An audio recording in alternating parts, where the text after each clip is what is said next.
inviting you to the stage. We're gonna go ahead and fade it on out.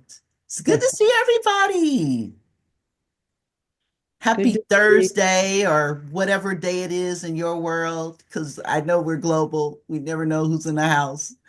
Um, but greetings, everybody. Good to see you all. Greetings. Season's greetings. And what a lovely day to be celebrating the book launch, right? Woo! So freaking cool. It's like this has been going on for a while. It's like, I know, you get your books, you got your books, you got your books. Wow. So listen, because it's Kim's Coffee House, you know how, if those of you have been a part of it, um, we started this a few years back, and it was really just to hold space for people. We know that this time can be a very difficult time because there's so many different holidays that are celebrated all over the world. And so we were really just wanting to do this in the beginning to hold space for uh, for ourselves, for each other, and just to see each other's face, even if it's not a difficult time.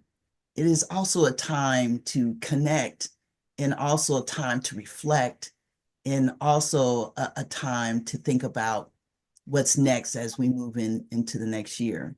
So we're going to still be holding space for that because you're here, and also we're going to celebrate too, and we're going to celebrate with the book launch. So we're so glad to have you here. um, I want to get started with our land acknowledgement and our labor acknowledgement. And then what I'm going to do is I'm going to pass it over to our CEO, Oryx Cohen, and we're going to get this party started. Sound good? Mhm. All right. Yeah. So again, I understand that we are global, and our land acknowledgement really also reflects wherever you are in the world. And so I'm going to read it for how it was written here in the United States and also Canada. And for some of you that don't remember what a land acknowledgement is, a land acknowledgement is really acknowledging the original owners of the land. And as we reflect on that, understanding that many of those people have been removed from their land, land stolen. And as a result of that, many are still dealing with the trauma of it on so many levels. So we're recognizing that today. The eCPR community would like to acknowledge the traditional owners of the different lands and waters on which we are meeting. We pay our respects to the elders past, present, and future. We acknowledge and respect the cultural, spiritual, physical, and emotional connection traditional peoples have with their land, waters, and community. We acknowledge all Indigenous people that may visit or be represented in emotional CPR spaces. So that is our land acknowledgement. If any of you would just like to recognize where you are in unceded territory, no matter where you are in the world, feel free to put it in the chat.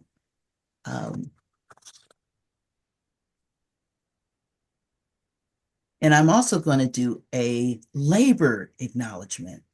And this labor acknowledgement not just represents uh, the US, also Canada, and many other countries. But in this context, it's really representing those that were brought to America, um, free labor, right? People who were stolen from Africa that have built the United States of what we know it today. And without that free labor, the United States would not be who we are today. And also with that comes trauma, right? being stolen, uh, kidnapped, and brought to America and separated from your family and all the horrors that come with that. So we're recognizing that in our labor acknowledgement. We must acknowledge that much of what we know of this country today, including its culture, economic growth, and development throughout history and across time, has been made possible by the labor of enslaved Africans and their ascendants who suffered the horror of the transatlantic trafficking of their people, chattel slavery, Jim Crow. We're in debt to their labor and their sacrifice, and we must acknowledge these terrible acts of violence throughout the generations and the resulting impact that can still be felt and witnessed today. And I take a breath, and I take a breath. Um, so, why is that important? Because we also know what comes with that is generational trauma. And that's the reason why, no matter your race, your color, your gender, your ethnicity, how you identify in the world, this is why emotional CPR is so important in the work that we do, because it makes a difference in so many people's lives. So I just want to say thank you again for joining us. We're going to now shift over to a little brighter note, and I'm going to bat it over to Oryx. Thank you, Kim. So I'm putting on my reading glasses. I'm getting to that age now. So we are celebrating, yes, the launch of emotional CPR, assisting people through emotional distress. Very exciting. Very, very exciting. The first thing I want to do is to recognize the people who contributed to this book. So the editors of the book are Barbara Myers, who is here. She is, yay, Barbara. She's really the one who spearheaded this whole book initiative. It was her idea. She got us together to do it, rallied the editors. It is her artwork on the front as well. This is Barbara Myers' artwork on the front. So thank you, Barbara. Um, Dan Fisher is an editor. Yay, Dan. Co-founder of Emotional CPR with Lauren Spiro, who, by the way, we will have a video note for you from Lauren that we'd like to share with you. Reed Smithdeal. Reed, are you here today? I don't know if Reed could make it, but he is another one of the editors. Myself, I'm one of the editors. um, Yay. and Shira Collins. Is Shira here? Shira Collins is one of the editors as well. I would like to recognize all of the contributors to this book. Um, Sam Aarons, who is planning to read some today. We have Joanna Archangel, our Axel Duder, who is Mhm. on with us and planning to read. Matt Ball, my good friend Matt Ball, who's up at 4 a.m. for this. That is love and commitment right there. Good to see you, Matt. Pam Brooks Crump, Ixa Casillas, Juan Velez Court, Richard Donnellan. I saw Richard's here. Good to see you, Richard. Michelle Dyson, Gordon Eagleheart. Kim Ewing is here. Yeah, Kim. Caitlin Fisher. I don't know if Caitlin was able to make it. Um, Jewel Fleur, Breeza Gavidia, Ben Cooley Hall, Bianca Larashi, Lynn McLaughlin, Stephanie Mitchell, Maria Ostheimer, Sean Perry, Carolyn Pfeiffer, Chantel Prokopop, Jennifer Randall Thorpe, Flora Relaford, Joanna Robson, Erica Rubalcaba Heredia, Jenny Speed, another Australian, Lauren Spiro, who I mentioned, Peggy Swarbrick, Takora Camille Thomas, Nikisha Tolbert Banks, Deb Trueheart, Neil Turton Lane, Sherry Warner, Lisa Watson, Laura Williams, Maggie Wright, and Margaret Zawiska. So that is a lot of contributors to be able to create this book. So yeah, definitely appreciate everybody. So wanted to take a couple moments to recognize Deb Trueheart, who passed away a few days ago. Um, she had a long fight with a lung disease and actually lived a lot longer than was expected. She was a friend of mine, and um, I've had many fond memories of Deb, um, who wanted to go by True Heart. She had a true heart. She had this position before I had this position. So, um, and I got to know her a bit. She was very warm and kind and creative, um, and talented. She's a talented writer. So I'm going to read some of her writing. Um, the last, one of the last times I got to see her was, I'll never forget, because it was right before COVID, and we were hearing all about COVID as I'm in Florida doing it in person. Imagine that, in person emotional CPR training. At that point, we could not imagine anything else than in person. And it was she welcomed me into her community in Florida. All of her it was basically her community of friends, and we did a training with them for 2 days, and I got to spend a lot of time with Deb, which I'm very appreciative that I got to spend that time with her. But in order to recognize her, I like to read um, a piece that she wrote, that is referred to in the book. It's available on our website. It's called Responding to Emotional Crisis, and I'm not going to read the whole thing because I know a lot of people want to read today, but I just want to give you a sense of Deb's writing. So,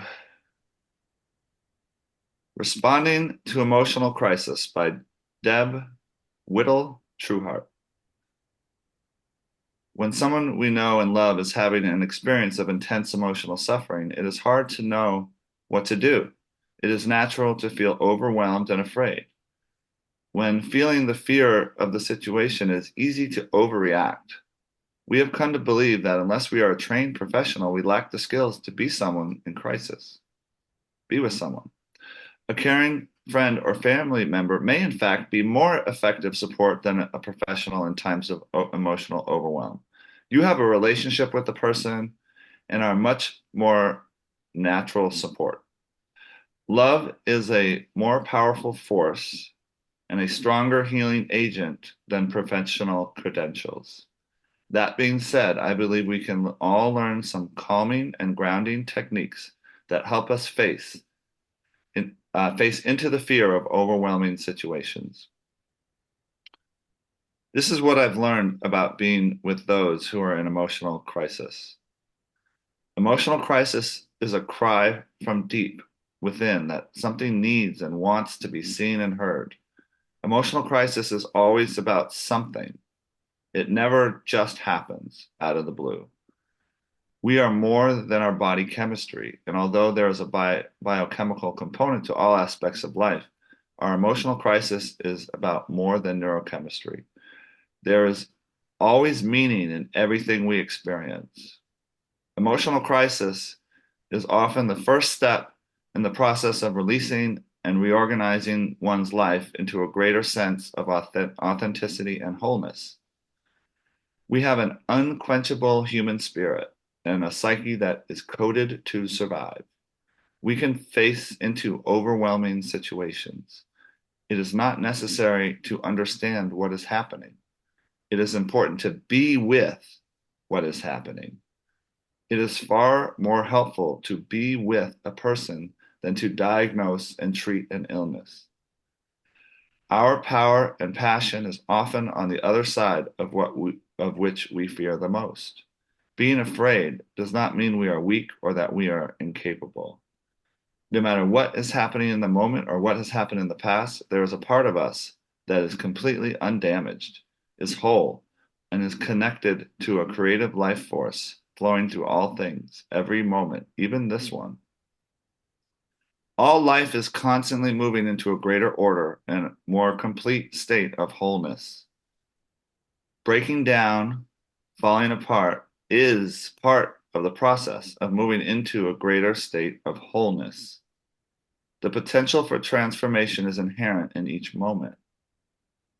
We can face into and overcome just about anything.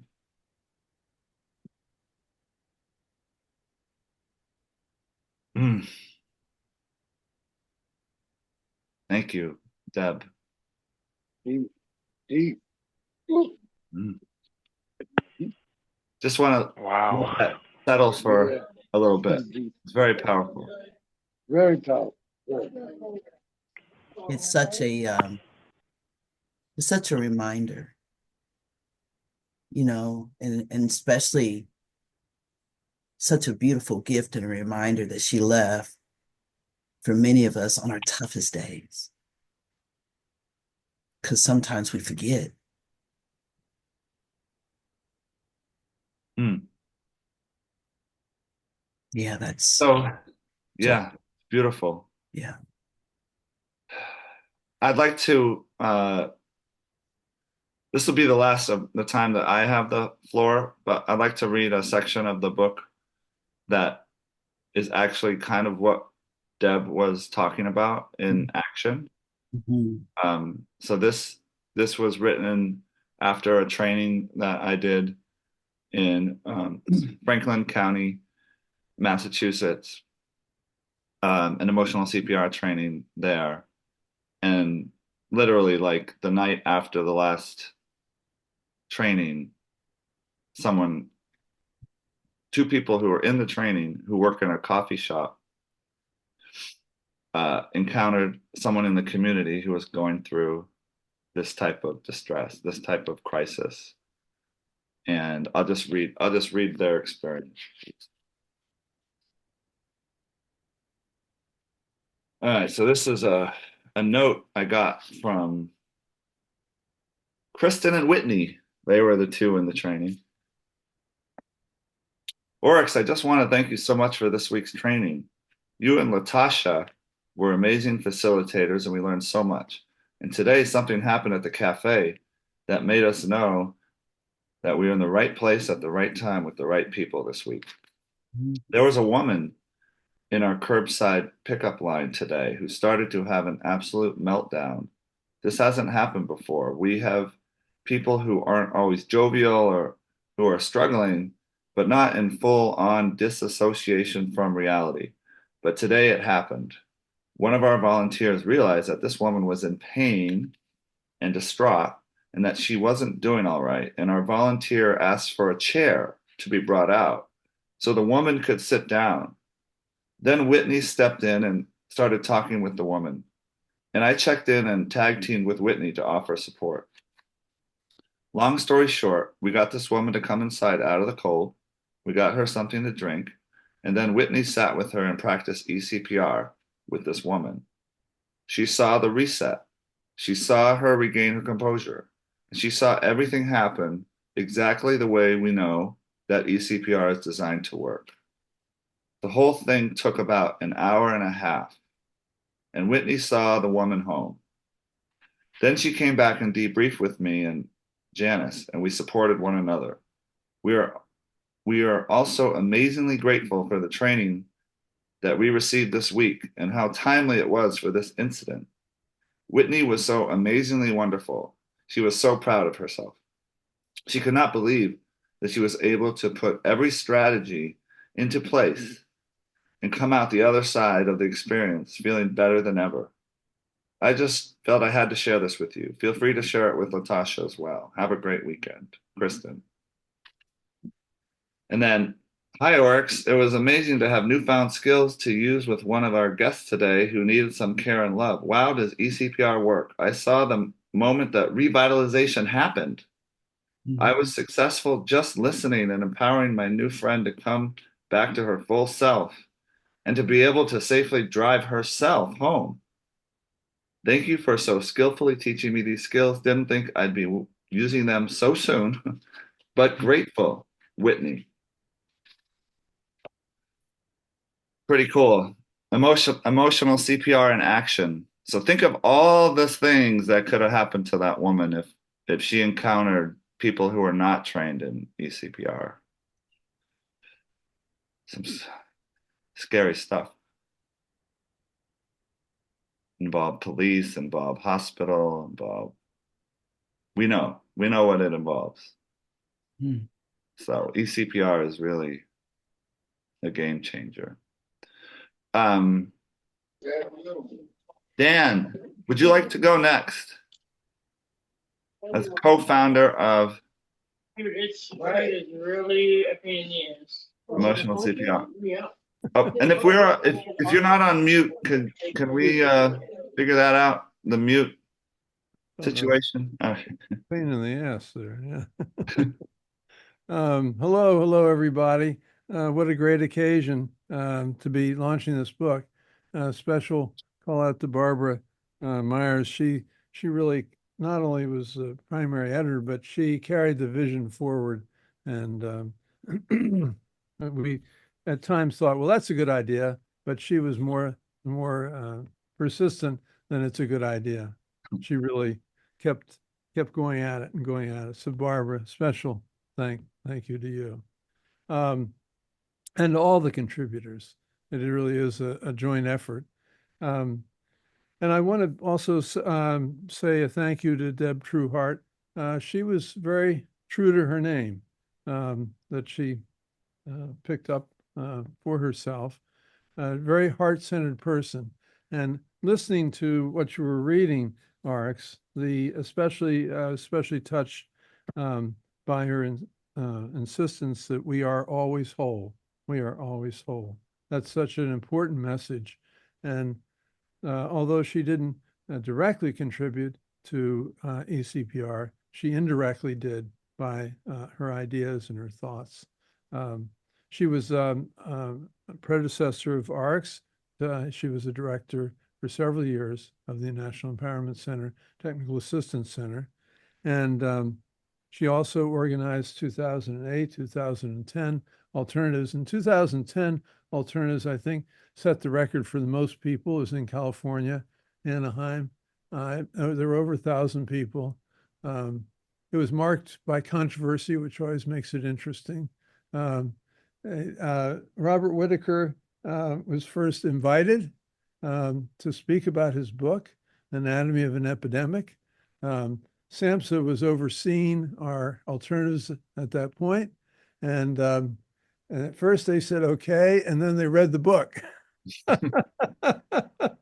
They said, no, not okay. And they forced us to withdraw his name from being one of the speakers. And there's never been, and I hope there will be in the future, such a letter writing or emailing campaign to all levels of government, right up to the White House, saying this was wrong. He needs to have a voice. He speaks for many of us. This epidemic, for people that haven't seen the book, is the epidemic of medication, the over-reliance on psychiatric medication. And so then they relented with one provision. And the provision was that that there be another counterpoint, that someone present after Whitaker. And that was Mark Reagan's was chosen to do that. Anyway, he said it's like a traffic accident, the book. He was very critical of it, but I got to speak after him. So it is, we need to grab that spirit again. And Deb really epitomized that spirit. One of my fondest memories is a workshop of hers, Coming into Wholeness, she called it. And it was around dance and this a celebration of our spirit. And she was a very spiritual person. And I miss her very much. And she continued, by the way, in the background to help all the way up until the last year or so of her life with editing, with feedback, with I mean, we didn't always love her feedback, but that was Deb. She spoke her mind, and that's true to our movement. Um, I want to just give a little vignette. It's in the book. I'm not that great at reading out loud. So I'm going to just recall it. And to me, from my own life experience, this was sort of the germination of emotional CPR. And I was in my 20s, and I'd gone into an alternate reality because this reality was too painful. And I was working as a biochemist at the time, the National Institute of Mental Health, on all things on schizophrenia, the biochemistry of schizophrenia. Some of you may have heard this story, but it's very, I don't know, and it resonates with this practice, I think. And my form of going into alternate reality was to stop speaking, to go mute. It's called catatonia. And basically it was, I didn't find anything worth saying or anyone worth talking to. So I just withdrew into myself very deeply. And Deb talked about that in her poem, in her writing, that there's always an I or a me or a self inside, no matter how unusual or, we can't follow what people are saying. And so I was living in a commune and they got really upset. I wasn't speaking and I was just told by my psychiatrist, because I was in the public health service, take him to the Navy hospital. Well, this is the height of the Vietnam War. And I was like, oh my God. And never doubt that if somebody's not speaking, never doubt that that they're very aware. They're actually hyper aware of whatever's going on around you. And so I was like being wheeled into the emergency room of the Bethesda Naval Hospital at the height of the Vietnam War with hair down to my shoulders. And I was beyond scared. I was in terror, really, and already scared. And so they didn't know what to make of me. I wouldn't answer any of their questions. And my friends were so themselves worried or frightened that they might be apprehended too. They took off and just left me there with no identification even. And there I was, no identification, no words, nothing. And they just pushed me to the side and thought I must be deaf mute. But one foreman came over, a young man, and he just looked at me and he looked at me. And I don't know how long he looked at me, but he was the first person who seemed to actually be trying to look at me, who actually seemed to be trying to find the me inside that had withdrawn so deeply that I didn't feel it was worth coming out. And he introduced himself, which a lot of times people don't do in an emergency circumstance. Good to say who you are. He just said, hi, my name's Chris. And he just looked right at me. And I could feel that he actually was taking a genuine interest in who I was, not just as a number, not just as a diagnosis or something to be manipulated or maneuvered. And I was touched. I could feel it. I felt like maybe there's a reason to return to this earth again, because in a way, severe catatonia is sort of it's a withdrawal from life. Life's not worth living. I didn't see the reason for it. And then he just said, well, if you can hear me, nod. And I nodded. And I mean, I still had to be taken up to the unit, up to the psych unit. And I still spent 5 months there battling with them on and off. But that vignette I carried with me all the years through training for psychiatry, all the years of practicing in the clinic, practicing all the years of doing advocacy. And I kept thinking, if only we could encapsulate those experiences, it would change everything, because the nature of help wouldn't be diagnosis, treatment plan, hospitalization. It would be, I'm here, I care, I'm with you.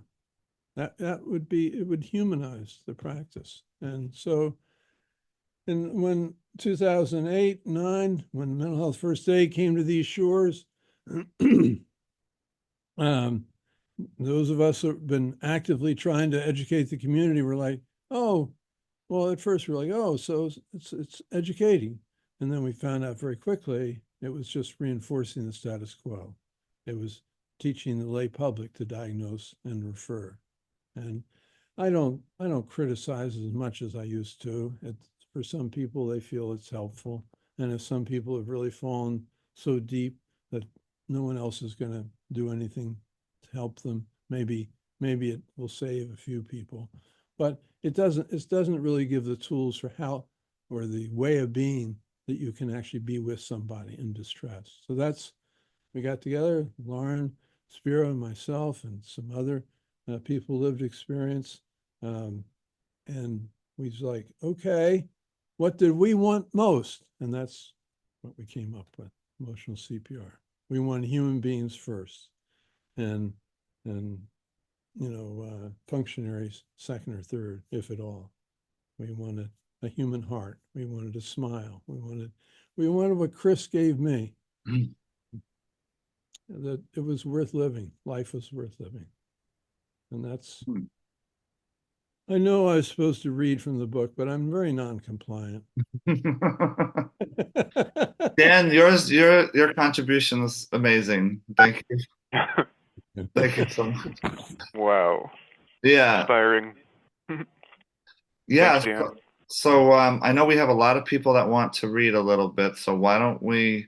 Well, we've got Lauren's. That was a great transition to Lauren's video. Are you able to? I will pull it on up. Give All me right. a minute. So we have a. And Lauren wanted to be with everybody today, but could not. And we found a way where she could be with us. So we're going to pull her up now.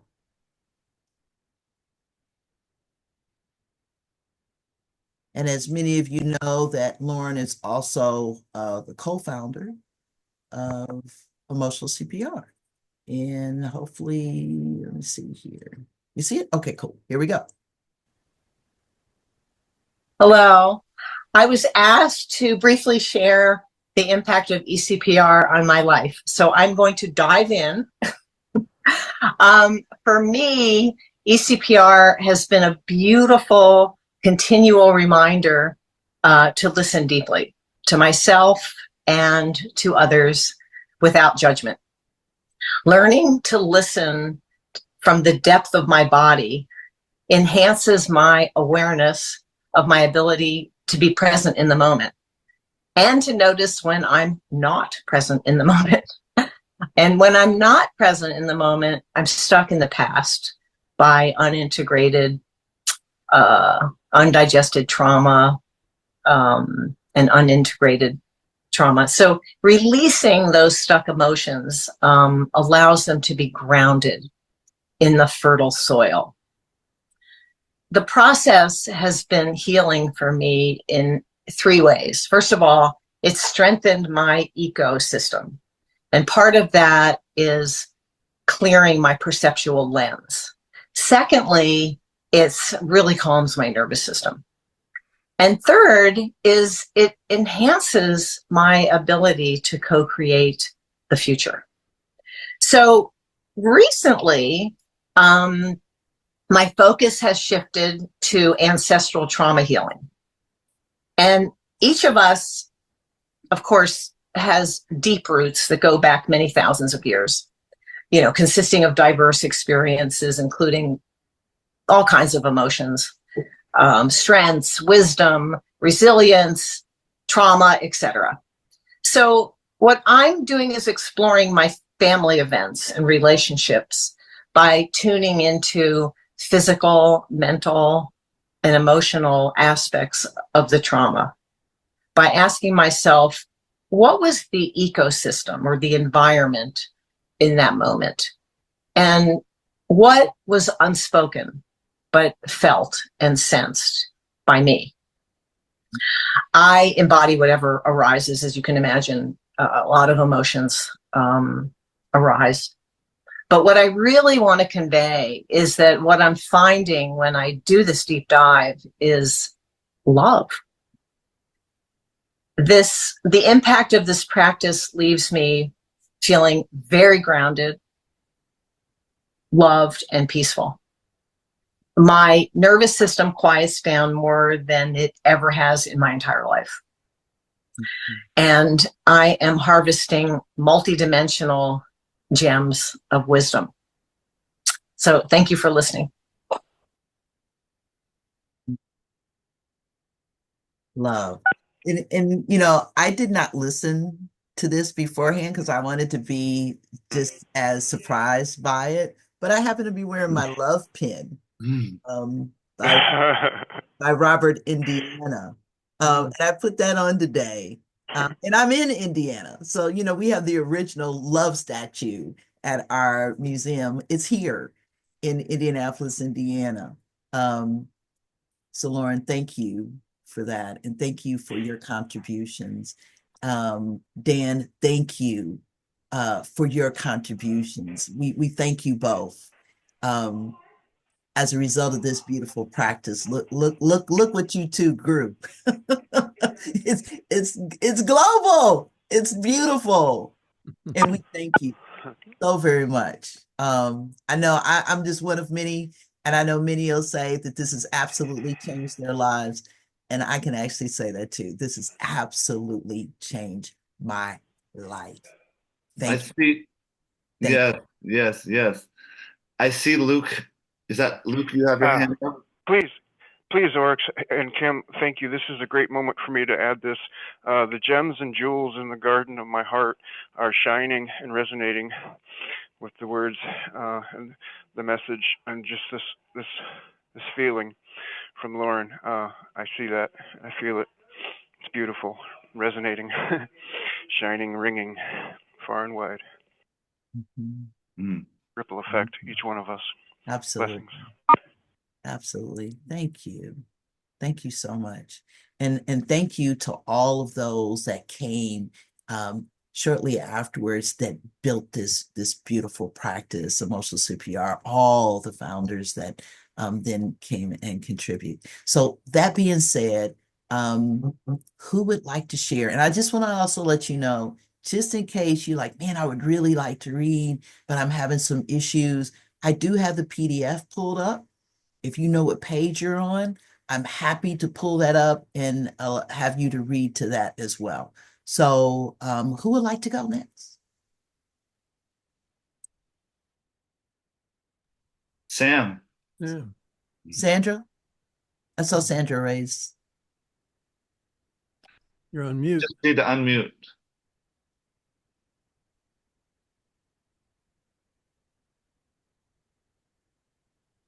Okay.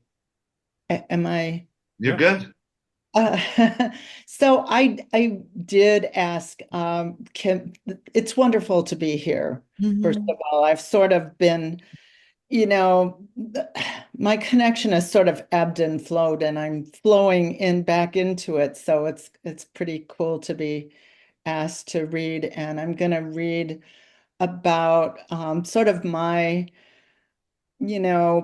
passion spot for eCPR, which is community and how it can build community. And the little passage I want to read is on 149 is where it starts. And I asked Kimberly if she could do that because I tried practicing with multiple screens and it just was not good for my brain I state. understand. And I think reading would be my best option, although I really appreciate I hearing people that like Dan and Lauren who can just Share from the heart spontaneously. All righty, I'm almost there. You said Thank page you. 149? Yeah, 149. It's the first start of the community of practice. So yeah, and I'm in the midst of working on that in my local community. So if anybody has experience, um, Kim, just so you know, the pages on the book do not match up with the pages on the PDF. so it's the beginning of the community part. It's at the very beginning. It's the first one on Chapter 18. chapter 18. Yes. Chapter, okay. Hold on. Yeah. Thank you. Absolutely. I'm almost there. Almost at the beginning, so it's a lot of scrolling going on. Yeah. I sorry to make you do it, but every That's time all right. That's I all couldn't right. go back and forth and I didn't want to lose connection with It's okay. the Don't the worry about it. coffee house. I didn't want to leave the coffee house to and get stuck in my computer and not be able That's to. okay. I got you. All righty. Hold on. Ooh, look at me. I'm there. Okay, hold on. You rock. Thank you. You're welcome. All right. All right. So, I grew up in an isolation that led me to feel I did not belong anywhere. And my first real experience of community was when I found other people who felt that way. I, I I'm sure there are other people that relate to that experience. If I had to define the essential element of community, it would be a sense of belonging. Um, can you scroll? Yeah, thank you. Um, oh, wait, no, it went. There. Oh, yeah, okay. These days, awareness of social inequities have led us to speak of food deserts and transportation deserts in poor communities. A central basis of eCPR is that many people live in what we would call community deserts or connection deserts.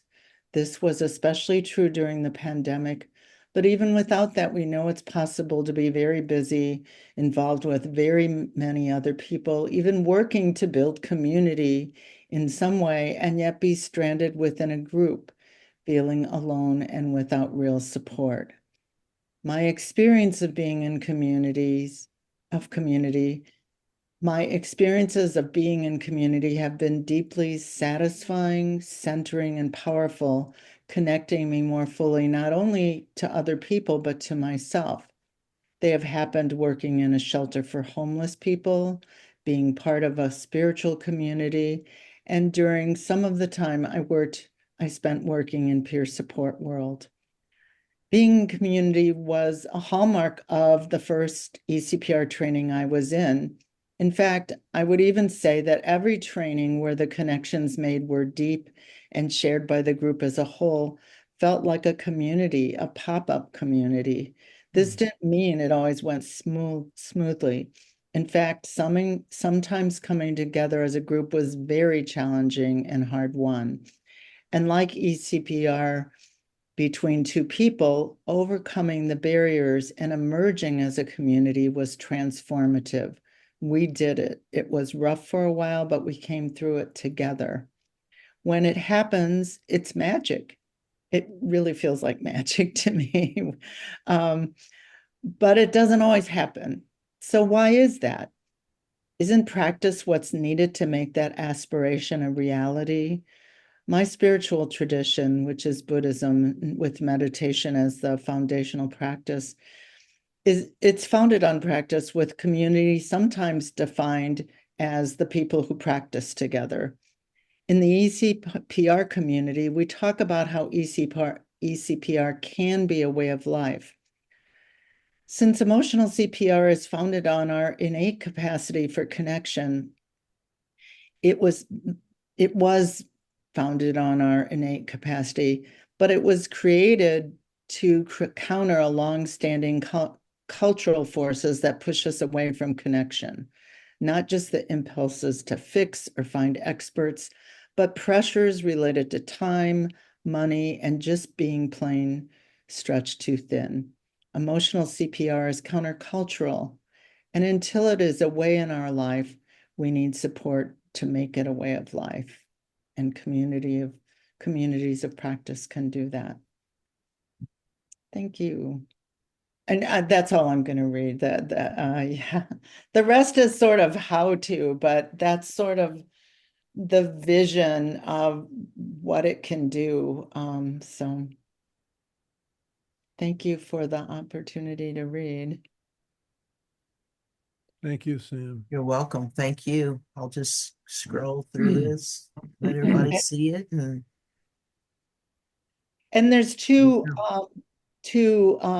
Caitlin, Dan's daughter, and I'm blanking on the name of the person in LA, wrote about the experiences. And I've been involved in a few, but Oh, yeah. I would say, I think what I would say is that I would make a distinction between communities of practice that are based on practicing facilitating and ones that are based on practicing eCPR with each other, mutual support. And that's what I'm in the process of trying to do, and to actually do it on a volunteer basis and open it up as inclusively as I can. So, I mean, they're both good, but that's what I'm working on with a few people in Eau Claire, Wisconsin. So we need to generate warmth, because we start out at -9 some days, like we did this morning. Well, I feel warmth in this coffee house, that's for sure. Absolutely. Yes. Thank you so much. Yeah, thanks. Who's next? I'm wondering, my friend Matt, since you're up in the middle of the night in Australia. Is it middle of the night or or in the morning? Hard to figure out. It's like splitting hairs. They gotta have a term for that. Are you interested in reading some from the book, Matt, or are you just chilling and hanging out? Yeah, I mean, you invited me to read. It would be lovely, thanks. And stop me if I go on too long, right? You'll be fine. You can read the whole book. Just start at page 1, and we're here. We're here for a while.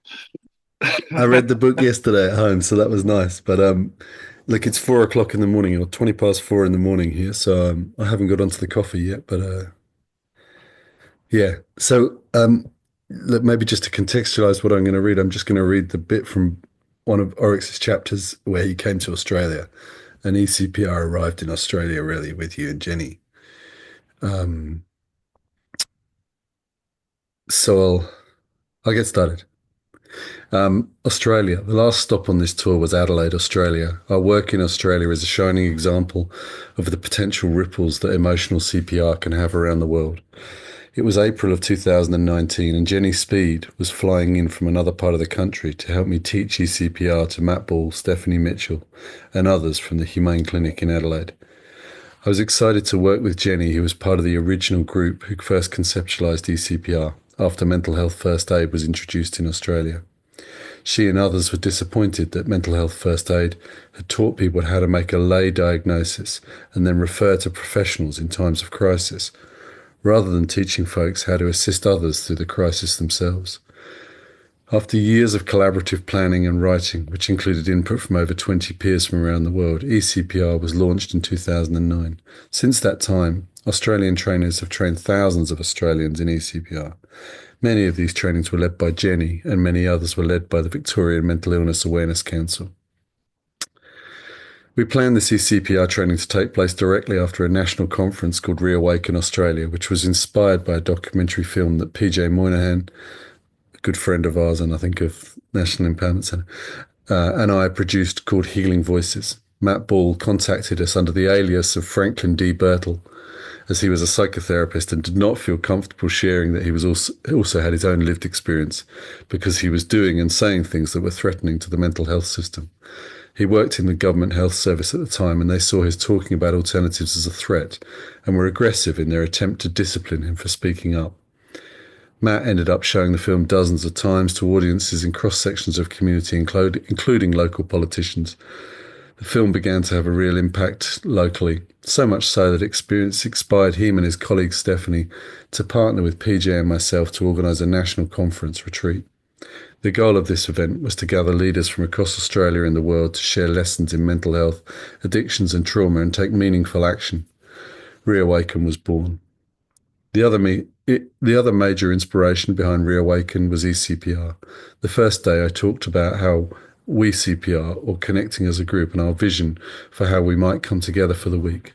This was not to be a typical conference where the experts delivered long-winded PowerPoint talks with limited opportunities for networking. Instead, the foundation of the conference was connection.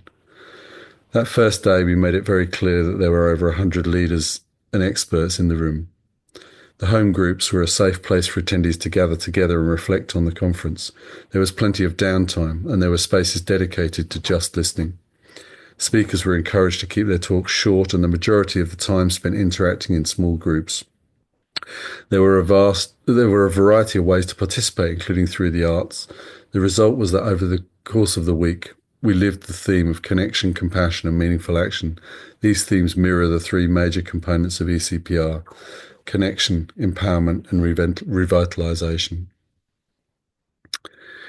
I'm just going to jump a little bit. On the last night, Matt was feeling somewhat overwhelmed.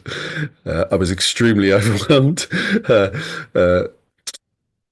including being the central organizer. He'd come out about his own lived experience and had not remained silent about the harm of the mental health system and need for change. Things had gone amazingly well, but he was struggling to put together one of the major meaningful actions, the writing of the Reawaken Manifesto.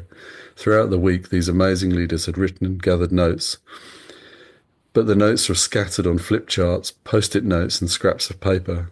Matt and I were exhausted, but we practiced some late-night eCPR and connected on a deep level. I left the conversation inspired. I told Matt, just give me a couple of hours sleep, and then I'll go and type something up.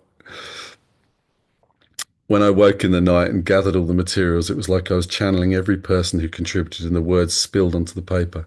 When I came back and read the manifesto aloud, we all felt revitalised. The next day, we delivered copies to the community, a large blown-up version to Katrine Hilliard, a local member for Parliament. At our final meaningful action of the conference, a rally on the steps of Parliament in Adelaide.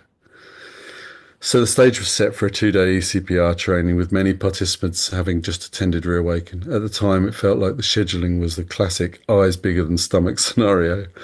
Besides our being completely exhausted, about half the group had just attended the amazing week. Despite all of this, we pulled off a great training experiencing together, and in the end, the group felt fully connected. I enjoyed co-training with Jenny, with Matt and Stephanie as assistants. I established a particular bond with Matt. We now feel like we're brothers on the opposite side of the globe. This strong connection is perhaps the major thing that carried us both through those 2 days when fatigue had the potential for overwhelming us.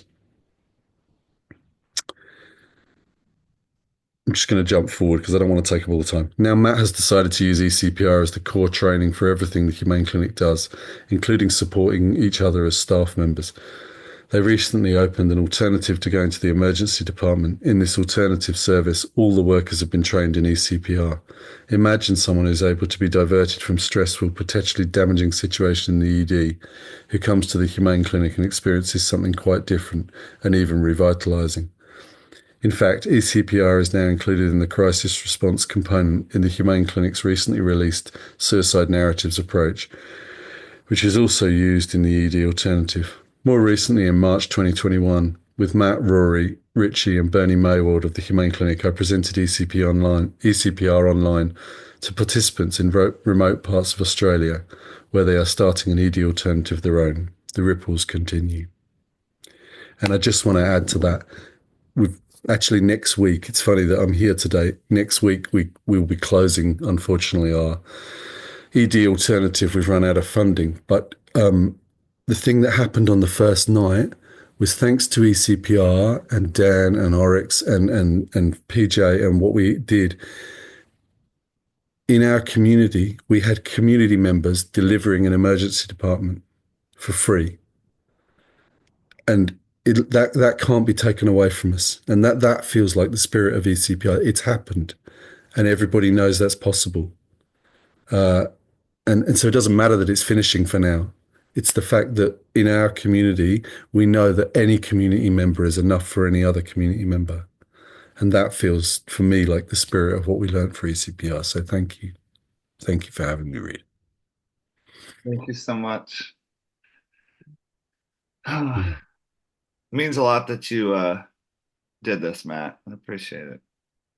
Thanks, Oryx. I love you, man. Love you.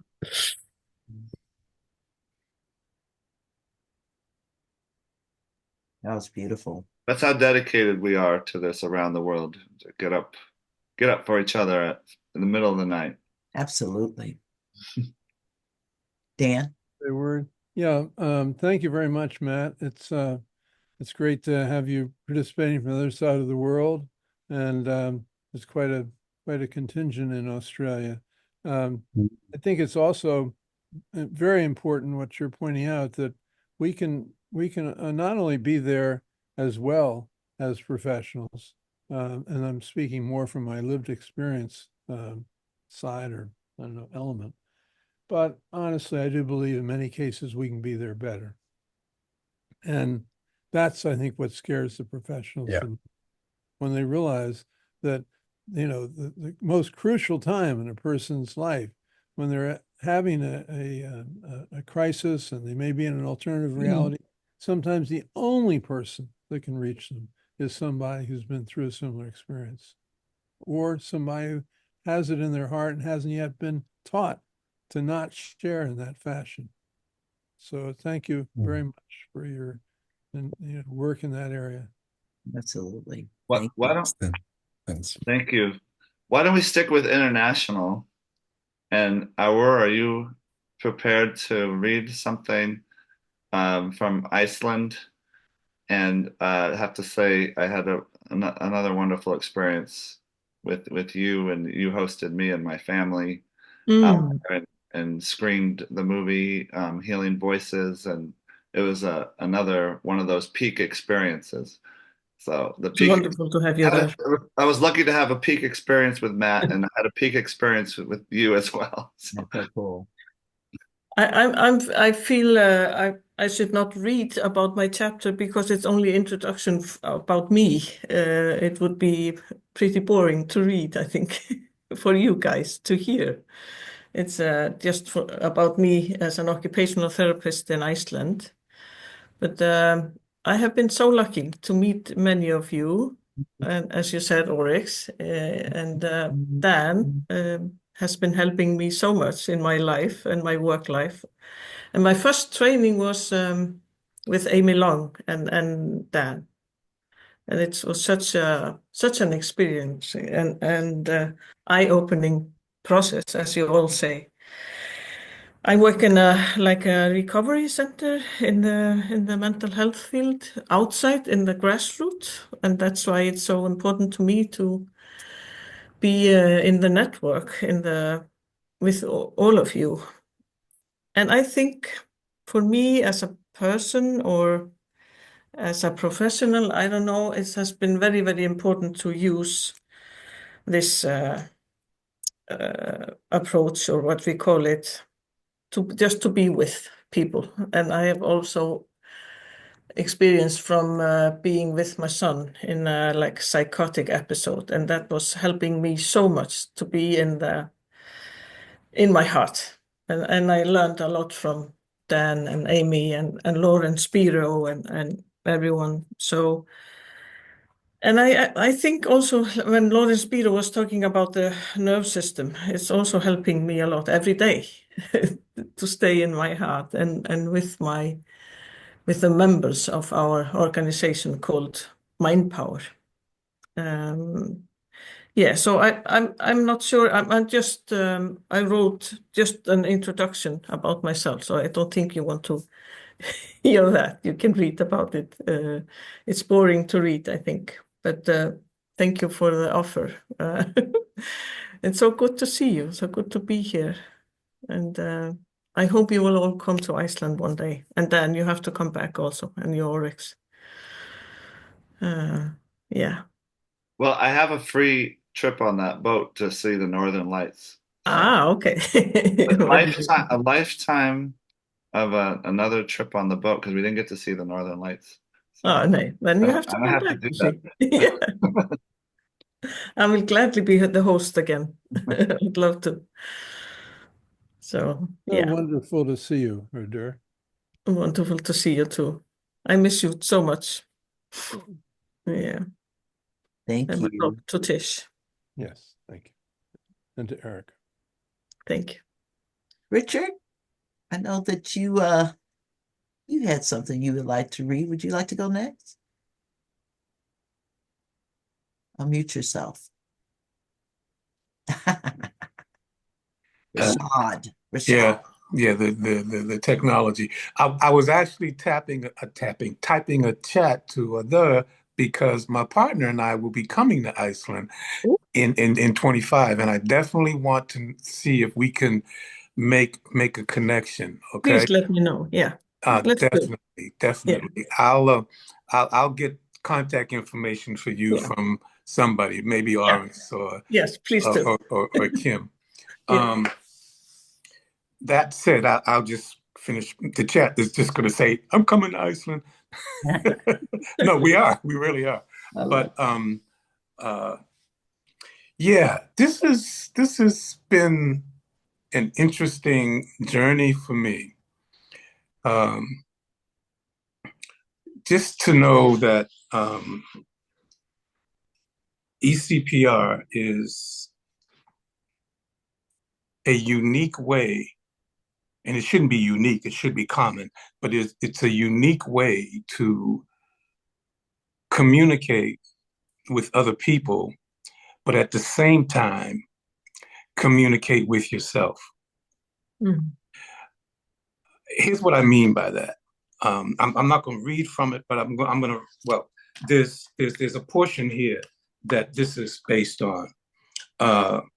And it talks about, this is on page 110 in the book. You don't have to pull it up, Kim. I'm okay, because I'm not going to read that much. It says here, I have written here that the tragic outcomes of othering, intentionally or unintentionally, are a focal point of efforts demonstrated by eCPR trainers and practitioners. Unfortunately, being othered is absolutely experienced by people living life with conditions of mental illness. Yes. It's also true of people who are never diagnosed as having a mental illness, but still actually have a mental health issue. All of us come face to face with crisis when the neurons and the electricity get scrambled. And here we are, okay, trying to deal with it.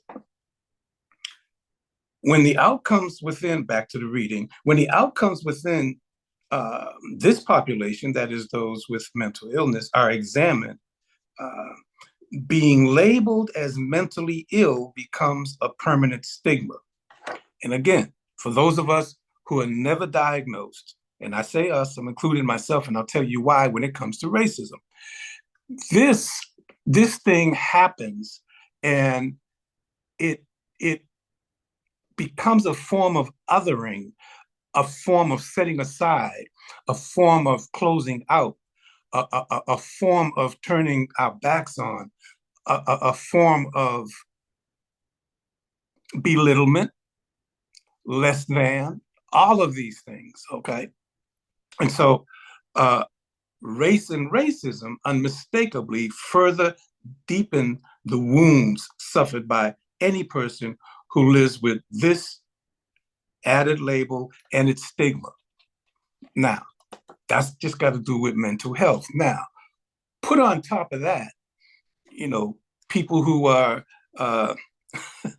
excessively melanated because all of us have melanin. Some of us are excessively melanated, okay?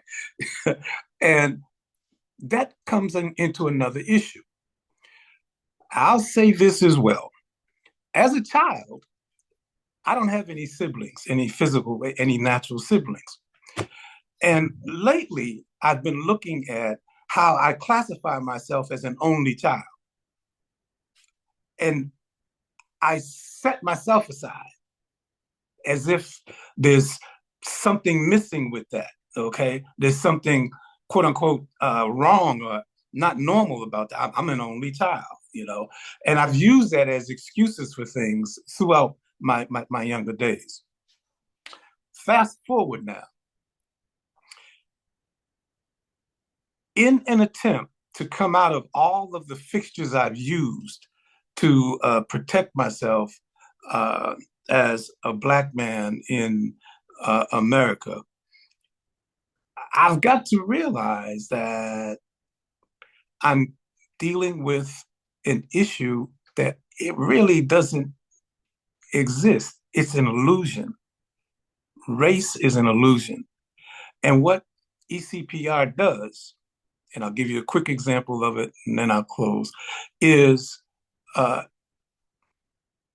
open the door for connection and empowerment and revitalization once a circumstance has hit us and we look to get out of it. So you haven't seen me lately because I've been, for the past 3 years, teaching 5 days a week in a prison, a men's prison. And I teach 5 days a week all day.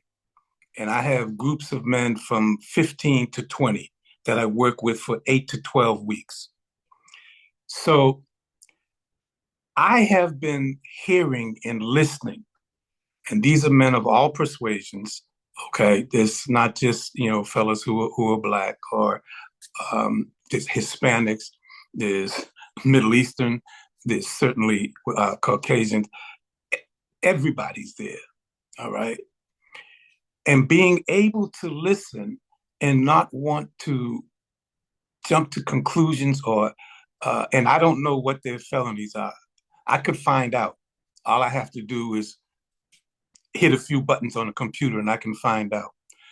I don't want to know because that's another form of othering as well, okay? They're already othered enough from just being, they don't even call them prisoners anymore. There are incarcerated individuals, okay? The things that happen to set aside these folks. And someone was speaking about the fact that we can speak from experience as eCPR persons who are willing to help, okay? And I can come out of my own little quagmires about the othering that I experienced racially. And we described that in that little chapter we did. But the reality is, in the real world, this is, it's a blessing, and it is a necessary way to be human. A necessary way to be human, because we're supposed to connect. We're designed to connect. We're also designed to empower each other. That's why we're here on the planet. We come here to empower each other, all right? And through that connection and the empowerment, think about the kind of place this world could be if folks were able to be human and connect and not let all these branches of othering take place. Now, I've focused on one branch of othering, and that's the racism part of it. It's a huge part of my lived experience, okay? But there's so many others. And these branches, you know, this morning, I told my guys, words are like trees because they have roots. And these roots find nourishment and end up growing branches, which grow leaves, flowers, and fruit. The words that are used to express racism have deep roots, okay? And we've been living with it for a long time, way past even before the founding of the United States. All right, so I am pleased to have been a part of all of this, and I still am. Kim knows that, and Oryx and Dan. Dan, I want to say this about what you said earlier, and that is the book actually reflects what you were talking about in terms of your life. The book reflects it. So you talking about your life is talking about the book to me. I I I have a small keyboard. I couldn't type all of that at that time, but I just wanted to say that. Thank you, everybody. I hope your day is wonderful. I hope your day is complete. Peace. Thank you, Richard. So, it's time to hear from the woman herself, Barbara Myers, the inspiration, who thought up this book. Go for it, Barbara. We want to hear from you. Okay, thank you. It's my honor to be participate in this book and to meet all of you, or many of you who are here today. I had a very short piece that I actually wrote in the book that I will read. Some of you know that I am an ordained Unitarian Universalist minister, and I look at things in a spiritual way, and I'll read from the chapter on spirituality. As a minister, I think that the authentic connections that we make with people by listening and really trying to connect are a spiritual practice. My own experience has led me to see the divine in three places within each human being, between human beings, and beyond human beings. When two people are together and attentive to each other, there is something sacred between them, something more than they have separately. I'm reminded of a quote attributed to Jesus, "Where two or three are gathered in my name, there am I in the midst of them." There is something sacred that happens between people when they really connect with each other and really listen. That's what attracted me to this work with eCPR. It fosters this sacred connection between people. So thank you for letting me read that piece, and so glad that we're having this today. Thank you, Barbara. Thank you so much. And this wouldn't be possible without you. So thank you for just saying, stay in the course. It's And my honor. yeah, and we all needed that and that push, and look what happened, and look what took place because of your beautiful spirit. Thank you, Barbara. Who else would like to go?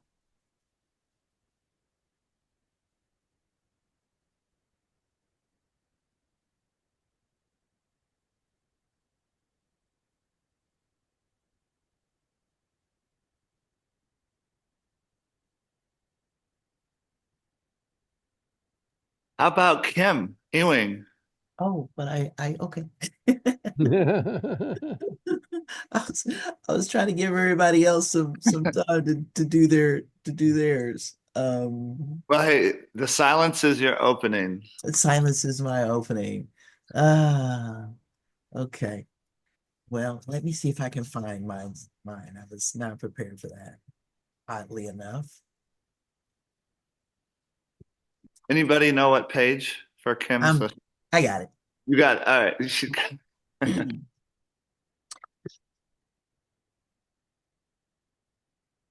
So emotional CPR has changed my life.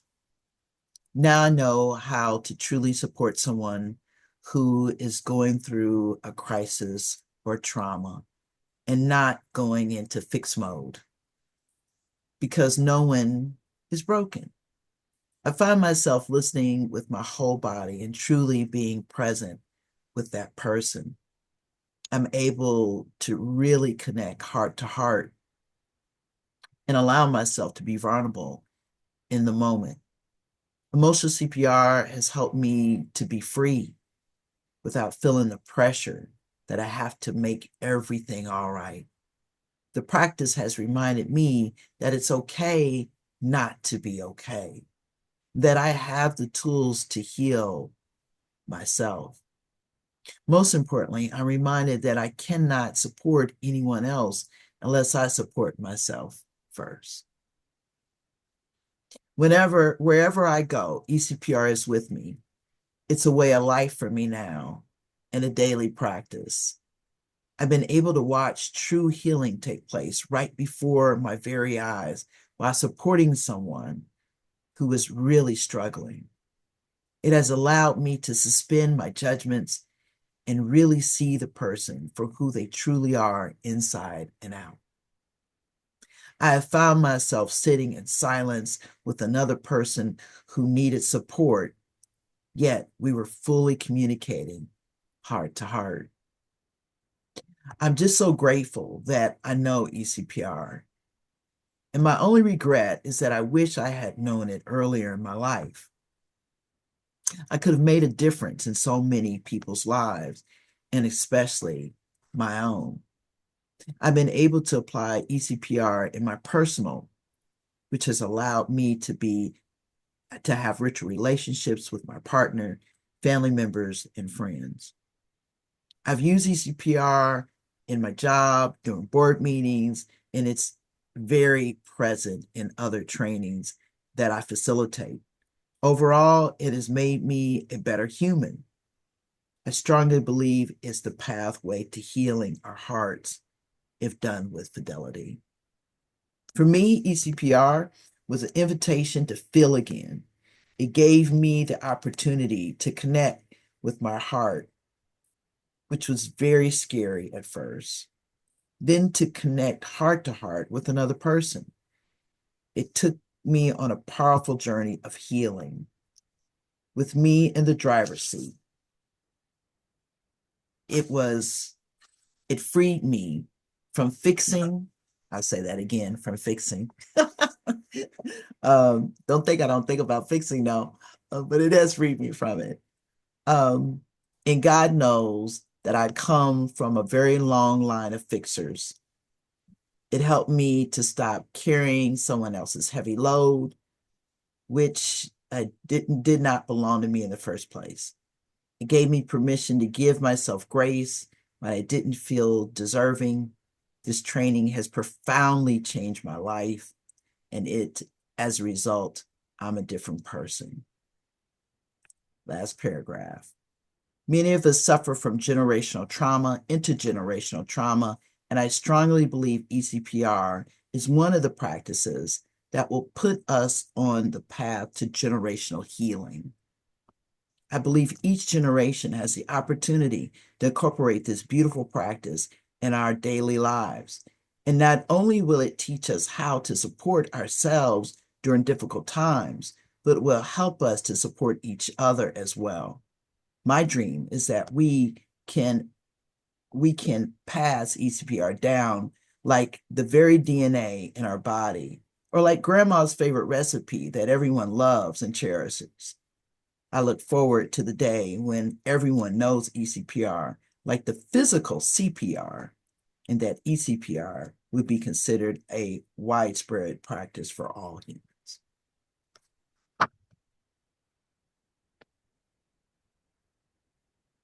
Thank you. Thank you.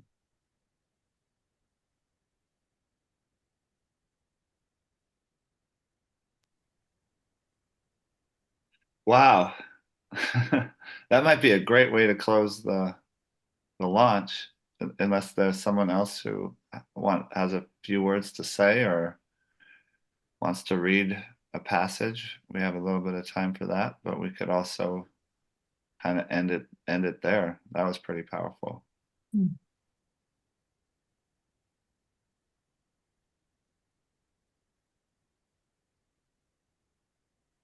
Well, Dan, Yeah. You want me to say a word? would you like to say the Thank you guys so much. Want to Yeah. say the last word and put a cherry on top of that whipped cream? Sure. Well, I'm very moved by how I was it said like the butterfly effect. Someone earlier, Josh put in his note that a few people connect do that butterfly effect, and never doubt that a few people can't change the world, because as Margaret Mead said, that's the world, the way the world has been changed.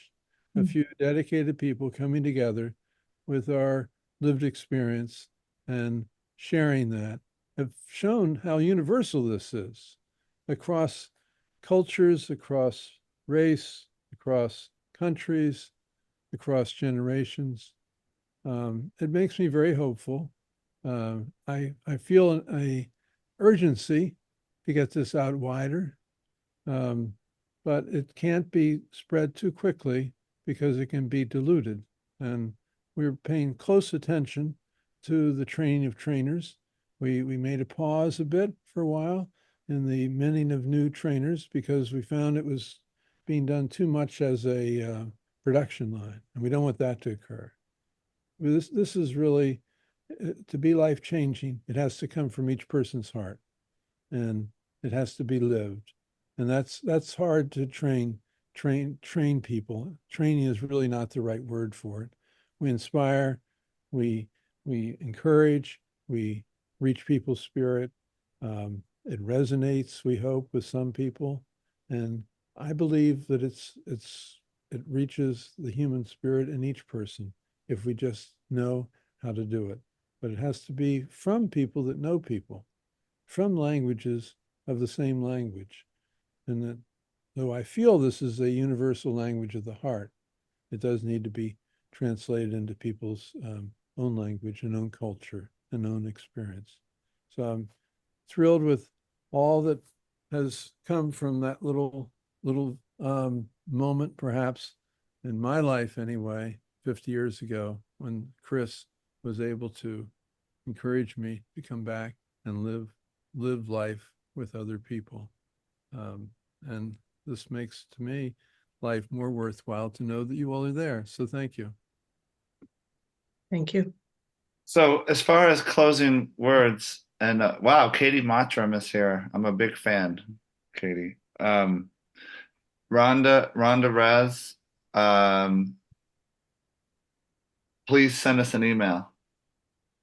And we can talk about that. How do you become a trainer? I just wanted to close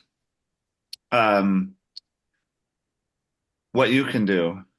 This book is out. Please let people know the book is out. Please consider purchasing many, many copies. You are, oh yeah, Katie, let's do it. Send me an email. Get this thing going. You could buy bulk copies. You can resell and make a little money. That's great if you want to do that. But we need to get this book out. This is a paradigm shift, life-changing book. If you don't have a copy already, or order a copy. We have order it from our website, powertoyou.org, because then our struggling nonprofit organization gets we get something. If you order it from Amazon, we don't get a whole lot. So powertoyou.org if you want to order the book. Like I said, we are a nonprofit organization. It's not like it's going into Dan or myself or Kim's pocket. It's going into the organization so that we can continue this work. So whatever you can do to spread the word, organize an old-fashioned book reading at a actual cafe. How about that? That might be fun in person. So there's all kinds of things you can do with this book. And we really appreciate you coming here to celebrate the launch. Absolutely. Today is the launch. Now let's go forth and use the book. Absolutely. And there's so many different holidays we got going on globally, right? And you've got birthdays, you got Just Because I Love You. Um, I actually bought like 5 books myself. I'm going to buy some more. And I've actually signed them and have given them away when I do trainings or just given away to loved ones. Those of you who are authors, you got your picture in the back. We've Oryx and I have signed, and then we also signed in the front of the book to say thank you. Just a cool thing to be able to do. So please please support. Let's help it get it out. And also go to Amazon if you haven't done that already and leave a review about the book. That's going to help push us up. But don't buy the book on Amazon. Buy it through us. We only So, want positive reviews, yeah, by the way. but get the reviews out on Amazon. And internationally, I know that's hard to do. Within the United States, you can do that. But anyway, we thank you so much. And seriously, just let us know. And if you want to get some bulk, if you're a trainers, you get this. This is normally 20. Trainers get it. I mean, 25. Trainers get it for 20. So that's the reason why I bought up some. And yeah, it's a nice little discount that can go a long way. All right, I'm so happy to see y'all. And what a beautiful way to spend the day together in celebrating emotional CPR. So thank you all. Thank you for coming. Thank you. Matt and all the ones at International that came out, Iceland. Thank you all for coming and In the enjoying this UK. time. UK, yeah, everybody came out. That's beautiful. And we have this recorded, so we're going to share it with other people so they can participate in it as well. So we thank you so much. We see you next time. Yeah. And for many of you, we probably won't see you until 2025. Oh, Wow. my gosh, 2025. So have a wonderful end of this year. And we wish you nothing but love and hugs and whatever that is beautiful for you in 2025. Thank you. Thank All you right. all. Thank you all. We'll Bye see bye. you. Bye-bye. Bye-bye. Bye. Good job, Kim. Bye. Good Bye. job, Oryx.